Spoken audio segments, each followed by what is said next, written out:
RPI party ఎందుకు ఇది గుడ్డగా వేస్తున్నది? ఎందుకు ఆర్పీఐ పార్టీ వాళ్ళ తెలంగాణ బహుజన కూటమిని ఈరోజు ఏర్పాటు చేయించడంలో కీలక పాత్ర వహించింది? ఎందుకు మాకు అవసరమైంది? ఇవాళ కాంగ్రెస్, బీజేపీ, టీఆర్ఎస్ మూడు పార్టీలు మాత్రమే కనబడుతున్నాయి. జూబ్లీ ఎన్నికల్లో మీరు చూశారు. ఎవరు ఓటేయాలంటే మీరు కాంగ్రెస్ కా, బీజేపీ కా, టీఆర్ఎస్ కా? ఈ మూడు తప్ప నాలుగో పార్టీ కనబడుతుందా? లేదు. ఈ నాలుగో శక్తి కూటమిగానే ఏర్పడడానికి తెలంగాణ బహుజన కూటమి ఏర్పడదు. ఈ నాలుగో శక్తి, నాలుగో రాజకీయ శక్తిగా తెలంగాణలో రావడమే మా లక్ష్యం. మన లక్ష్యం ఏంటంటే ఈ మూడు పార్టీలు అగ్రవర్ణ ఆధిపత్యంలో ఉన్న దోపిడీ పార్టీలు, ఈ మూడు పార్టీలు బహుజన ఓట్లను కొల్లగొడుతున్న పార్టీలు, ఈ మూడు పార్టీలు మొత్తం ఈ భూమిని తెలంగాణలో ఉన్న 24 లక్షల ఎకరాల దళితుల భూమిని కబ్జా చేసిన పార్టీలు, ఈ మూడు పార్టీలు లక్షల కోట్ల బడ్జెట్ ను దారి మళ్లించి ఇవాళ ఈ పేద ప్రజలకు 60 గజాల స్థలం ఇవ్వాలని కూడా 10 ఏళ్ళుగా టీఆర్ఎస్ పార్టీ, మీ సూరాలలో తెలుసు, మన వాళ్ళకి కూడా 60 గజాల స్థలం ఇవ్వలేకపోయింది.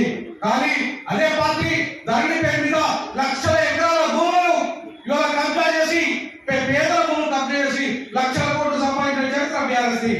కానీ మళ్ళీ అదే కొనసాగింపు ధరణి పేరు ఇలా భూమాత పేరు మీద రేవంత్ రెడ్డి కూడా అదే పని చేస్తున్నాడు. బీజేపీ అదే పని వాళ్ళ ఇద్దరికి సాగిస్తున్నది.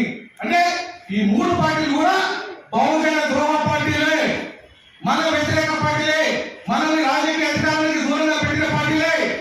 కాబట్టి వీటికి ప్రత్యామ్నాయంగా రాజకీయ శక్తి ఏర్పడాల్సిన అవసరం ఉంది.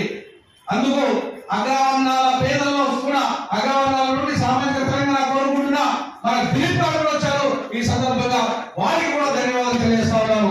అంతేకాకుండా ఈ కూటమికి అగ్రవర్ణాల జేఏసీ, ఈబీసీ జేఏసీ కూడా ఈ కూటమికి మద్దతు పలికింది. అంటే వాళ్ళు రెండైనప్పటికీ కూడా బహుజనులే అధికారంలో రావాలి, బహుజనులే ముఖ్యమంత్రి కావాలని చెప్పి రేపు ఇవాళ చెప్తున్న పరిస్థితి ఇవాళ మన ఆర్పీఐ తీసుకురాగలిగింది. అంటే ఇవాళ మన బహుజనుల నుండి ముఖ్యమంత్రులు కావాలి, మన బహుజనుల నుండి మంత్రులు కావాలి, మన బహుజనుల నుండి ఈ రాష్ట్రాన్ని, ఈ దేశాన్ని ఏలాలి. అందుకే ఈ రోజు ఈ కార్యక్రమం ఏర్పాటు చేయడం జరిగింది. మన ఆర్పీఐ ఏర్పడి కేవలం 3 నెలలు అయింది. తెలంగాణలో ఏర్పడి పాత ఆర్పీఐ వేరు. పాత ఆర్పీఐలో మనకున్న ఎంపీలో అప్పుడు బాబాసాహెబ్ అంబేద్కర్ స్థాపించిన పార్టీలో ఇక్కడ కూడా మనకు ఎమ్మెల్యేలు ఉండేవాళ్ళు. ఈశ్వరి బాయి మన పార్టీ నుండి గెలిచిన ఎమ్మెల్యే.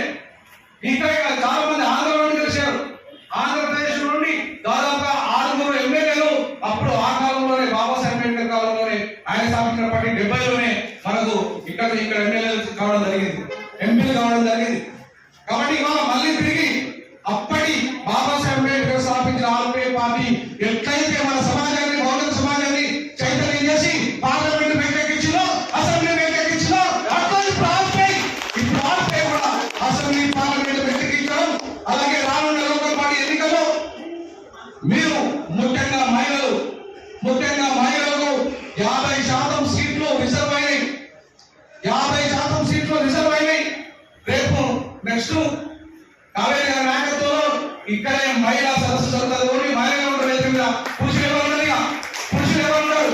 నెక్స్ట్ జనవరి 3వ తారీఖున సావిత్రిబాయి పూలే జన్మదినం సందర్భంగా సరూర్ నగర్ స్టేడియంలో వేలాది మంది మహిళల్ని మనం సమీకరించబోతున్నాం. వేలాది మంది మహిళలు, దేశవ్యాప్తంగా ఉన్న వేలాది మంది మహిళలు సరూర్ నగర్ స్టేడియంలో లక్షలాది మందితో ఇవాళ భారీ బహిరంగ సభతో జనవరి 3వ తారీఖున మేము నిర్ణయించడం జరిగింది. అంతేకాకుండా ఇవాళ అదే తమిళనాడులో నవంబర్ 22వ తారీఖున భారీ ర్యాలీ, రాజ్యాంగాన్ని పరిరక్షిస్తూ భారీ ర్యాలీ కూడా నిర్వహించబోతున్నాం.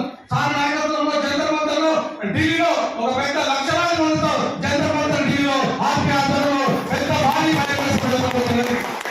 ఇంకా ఆర్పీఐ ఏర్పడ్డ తక్కువ కాలంలోనే బాబాసాహెబ్ అంబేద్కర్ గారు మన 2024లో పార్టీ స్థాపించారు.